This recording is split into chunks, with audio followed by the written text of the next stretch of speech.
And Stuart's actually in the process. He's going to score some, and he's invited the streets along with him.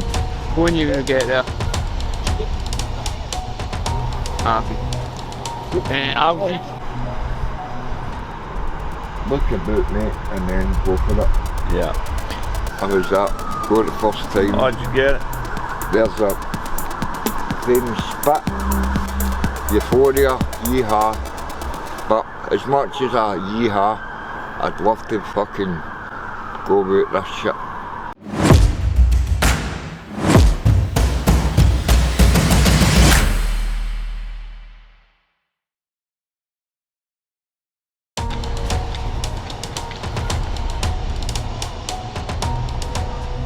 Alright guys and girls, so that's us. We're back in Glasgow city centre. We're in one of the various using spots, this lane here, just up for Central Station. Some of you might recognise it for previous videos. So we've just bumped into Stuart there. Some of you may know Stuart for the TikTok videos and that, so we've just caught up with him. And Stuart's actually in the process. He's going to score some drugs, and he's invited the streets along with him. He's asked us if we want to walk with him, you know, while he goes to score the drugs, get the drugs and take the drugs, you know. And the streets are happy to cover that, you know, because what we're about is rough, real raw footage, man, happening in the moment it's happening, and you know, and that shines a light on the powerlessness and the unmanageability of drugs, you know. So we're hoping to bring that to you very shortly, so if you stick with us, we'll get it on, man. Thank you very much. So this is Stuart. For the followers that don't know who Stuart is, when we first started the streets, Stuart was one of the first people to go on camera and share his experience about being homeless and addicted in the Glasgow city centre. So I've not seen Stuart for a good while, so I've just caught up with him there, and we're talking to him and we're asking Stuart what it is he's got to do right now. To be honest, I'm going to score a bit of weight, a tenner bit, and that'll be my first bit of the day, and that's what motivates me, you know what I mean? I know it sounds sad, but I've nothing else in my life at the moment, and it just keeps me going. I've not been doing this for a while, but I'm back on the streets again because I'm just demented, man. And keep buying bits of right, man, just seems to help me, you know what I mean? It might sound crazy, but it's what floats my boat, gets me through the day, so as we speak, that's a live show, so we're going to score. So Stuart, a bit of white, Stuart's saying a bit of white, which is cocaine. Sorry, aye. So Stuart, but we're asking you, how are you feeling right now, because this is your first one of the day. So what's going on inside your body and your mind now, knowing that you're going to get it? Euphoric, the new. My stomach's going like a washing machine, man, and you can't beat the first one of the day, you know what I mean? So it's after that, it seems to be just I'm taking it, and I don't know why I do it, but it should be. It's been on and off for the last 20 years. And I'd just love to know the answer, you know what I mean, to the question, why I keep doing it. I ask myself that every night, I swear blind, that's me finished with it, and then I wake up and a couple of hours go by and then I find myself back on the street again. So Stuart, have you been sitting long this morning out with your cup and things like that to get money together? That's me about 4 hours, and that's me just made a tenner, so. But other days I can sit down for 2 minutes and make £40, you know what I mean? Just your luck at the end of the day. And the day, it's either you get offered on an average day, it's usually money, but the day it's been food, mere food, which I'm grateful for. But I'm an addict at the end of the day and I want money. No, I mean, I'm not going to lie about it. So I get paid once a month, and most of that goes on white and all, unfortunately, but that's just the way it is. Stuart, what's the most extreme thing you've did to get drugs? Christ, stole off my family. which I'm not proud of. I've had gay people offer me money and all that for like favours, but I'm not into all that carry on, know what I mean? But I know people that have, which I'll not obviously say, but that's their business. But the last few hostels I've been in, it's getting really bad. There's people doing it just to get money for cocaine, know what I mean? And I can understand where they're coming from, because it does get desperate at times, but I just can't sink to that level, man. But I don't judge anybody, know what I mean? Who am I to judge?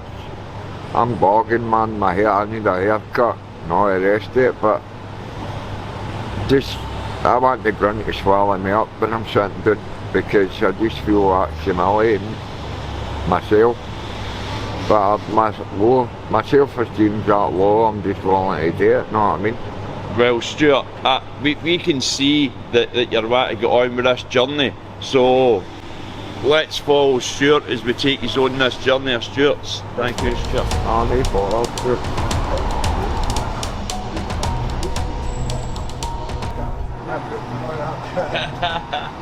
Honest, man. Right, I'll go and get it. Right, Stuart.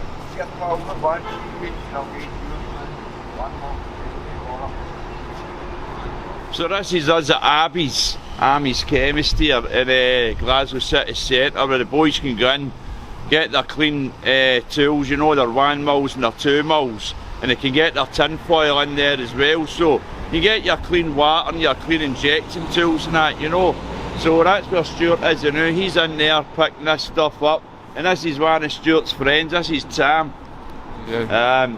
Tam's on this journey with Stuart as well, so Tam's gave us permission to walk along with him as well, you know. So we're going to do that, so we'll keep you up to tune, mate. Going to school, but Tam, 20 guys, straight here at Abbey's. Aye.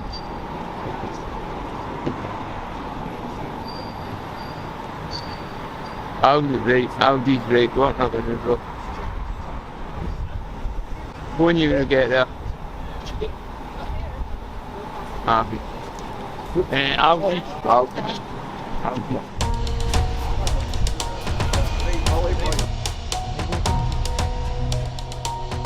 Alright guys, so that's us. We've came to the point now where Stuart's just scored his cocaine, and now he's going to get into this wee bit here, and he's going to cook up his first intravenous injection of the day.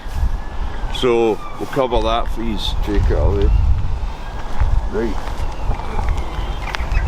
First of all, check. I always check to make sure the man came off on your boot. So the man came off, that's a polish for any viewers that's watching. Yes. That's my first hurdle, because I'm outside and I don't like really doing it outside, because I think the laws are everywhere as soon as I take it. Yeah. And it's stupid, because I know better up the road, I'm brand new, but doing it outside I get paranoid and that, but I seem to be alright round about people. There's always a danger to taking outside, isn't it? You've got like the public walking by, and as we can see behind you here, we've got some houses as well, so anybody looking out, it sees you as well. They go on the phone. Yeah, away. and as you say, there's always a strong police presence around this high street of Glasgow, you know. Yeah, it isn't half, man. Yeah. They're everywhere, man. But that's part of the madness, I suppose. Yeah. Right, that's me. So this is the process that Stuart's now gone through here, getting his clean syringe and 1 mil hit kit, they call them. his spoon and that out. Right, so there's the spoon. So this is the sterilised spoon now that Stuart's taking out, which is where I put my cocaine on. yeah. It's dropped my filter, but I don't usually use a filter. Well, that's the thing, innit? Use filter for heroin, but with cocaine you can just draw it up. And it's usually clear. Yeah. In the old days it would go hard sometimes, but Yeah. it doesn't seem to go that way anymore. but that's because of the magic they cut it with or whatever. Aye. This is That's a different style of spoon for the one that I would be using. That looks. Aye, the old pygmy ones. Aye, you've got a wee clip there. But the thing Yeah. about them is the reflection, you think they've got water in them still. Yeah, aye, yeah. And then you're only a bum deal because you've no. Right, there's usually citrate in that, but there's been none in it. Or there is vitamin C they give you now. And this is the citric acid here to break down. So if I'm using heroin, I'm going to put citric acid in with the heroin just to break it down and get rid of any dirt that's in it and things like that, so it makes it safer to hit.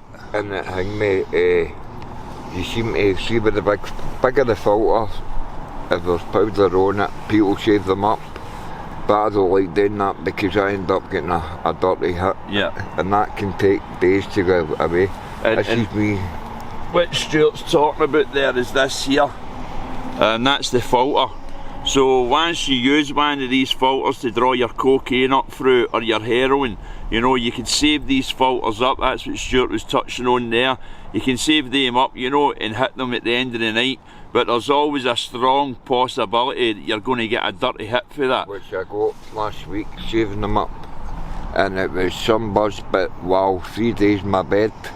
And that was me using it to try and get rid of it, and it just wasn't shifting. And that was hell. That was bloody hell.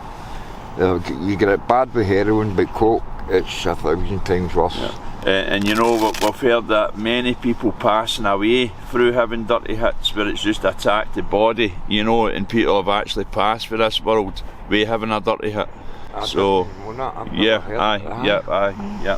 Total breakdown of the body. So, I'll inject in here. So I'll use a swab, obviously. People use it after the injection, but it's meant to be you do it before it to take disease away. Right, water. And this is your sterilised water here, isn't it, Stuart? That's your sterilised water. So, you know, back in the day, you know, before any of this, you know, you'd get boys that powerlessness, they drop out of puddles and things like that, you know. But today we've got this water here and it's sterilised and it's clean and it's safe to use for the still suffering addicts, you know. So actually, it's just I've been lucky to get the plastic ones because they've got glass ones out. Aye. And I've heard of people getting hurt with using big 2 mil barrels. Yeah. And drawn up first and then putting the spike on and inject glass into the system. Yeah. And that can obviously lead to death, yes, basically. Definitely. So that's me opening up, and now I'll pull up the water.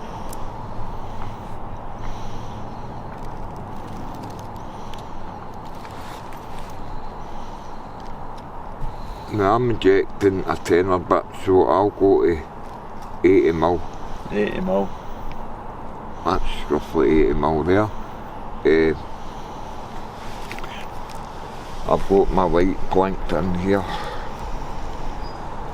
Be stashing place, Stuart. Aye, got to be, man, but especially with it.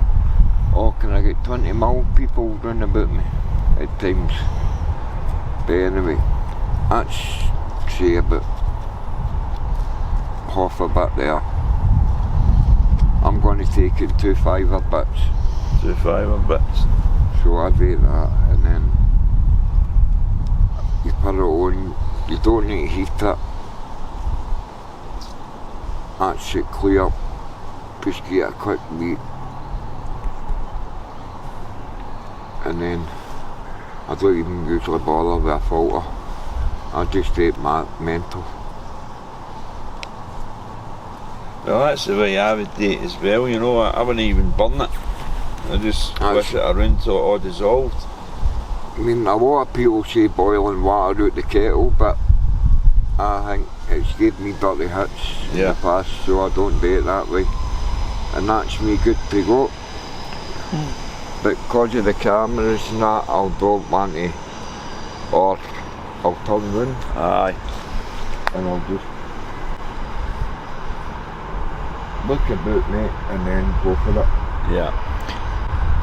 So that's Stuart there, you know, as you know, we've been with Stuart and we've came to the point he's scored, and that's him now, got his drugs in the till, and as you can see he's turned his back there, you know, his fear for the cameras, so he's turned his back to take a sit, and we'll talk to Stuart a bit later to see how he's feeling now since he's had his hit. You know, it's all part of that, you know, going to score, it's all part of that thrill and that buzz.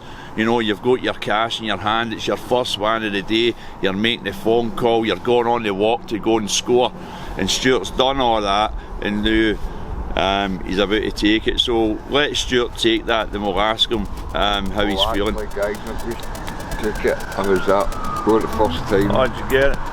There's a famous spit, euphoria, yeehaw, but as much as a yeehaw, I'd love to fucking go about this shit, because that's me now thinking, where do I get more now? Now you says that's you're thinking about getting another bit. Is that instant then? As soon as you take that, that's you? Aye, that's it. As soon as I come down, I go like that, right in the money, I'll make money dead quick and all that. But the time we walk in the town, say 20 minutes to my spot, I'll get there and I'll start feeling the come down effect a wee bit, and I'll go like that, oh Christ man, all that for that. Right, guys, this is Stuart just cleaning his mess up here. As we say, you know, not every drug addict's homeless is irresponsible and just leaving their stuff lying about. As you can see here, the only thing for Stuart to pick up now is his hand gloves. You know, he's cleared up everything, all his mess, so good on you for doing that, Stuart. Stuart, I was asking you earlier on when we were talking about the guys that's come down and exploiting addicts sexually, you know, offering them money to have sex and things like that. Can you touch on a wee bit what you were saying? Well, just a couple of months ago, even if it was that, I was at Central begging, and a guy came round the corner and told me, you're sitting on a guy's spot that I usually meet every Saturday night. And I'm like, what's his name? And he told me his name. I didn't know him, but he says, if you're up for it, I'll give you £40 and you can take me to your tent, and for he wanted a blowjob and he was offering me £40. And I says, no mate, I'm a woman's guy, if I'm lucky to get a bird, that is. But it scared me, because if that's one guy alone standing about Central, there must be plenty of them going about. And I've heard in the hostels, the last couple I've been in, it's actually, I've had people try to approach me after a bit of coke. They try to come on to me, and it's scared the life out of me, man. I get that, Stuart, because I remember, man, when I was deep in my madness gone to the wayside, you'd see a lot of the older guys singing about, you know, and approaching addicts and that, and the first thing you see them do is pulling their wallets out and storing them with their money in their hands, you know. Then you see it happen. I've seen boys sitting talking, the next minute they're jumping in taxis and that and going away. So the streets, we promise real raw footage, you know, and we're shining a light on all of this, you know, because there's suffering addicts, women and men, in that city centre right now as I speak, and they're in danger of being exploited sexually. I want to say to you, thank you very much for letting the streets join you today and doing what you were doing, man. It means a lot to us, and you helping us get that out there. Cheers. So thank you very much, Stuart. No problem. Thank you, man. Okay. Thank you very much for joining us today. Remember, hit like and subscribe, and there at TikTok as well, if you give us a wee follow as well. So I've got TikTok and YouTube going. And we thank yous for the bottom of our hearts, you know, we thank yous for coming in these journeys ways. Just shining a light on the unheard voice, man, so they may be heard. Thank you very much. Thanks guys, I really mean that from the bottom of my heart, because if it wasn't for you, I don't think I'd be here today, because it means a lot for somebody just to listen. And I know yous are trying to help people, and I take my hat off to yous, man, I really do, man. I can't thank yous enough. Thank you very much, Stuart. Well, man, no, the pleasure's all mine, mate, honestly, man.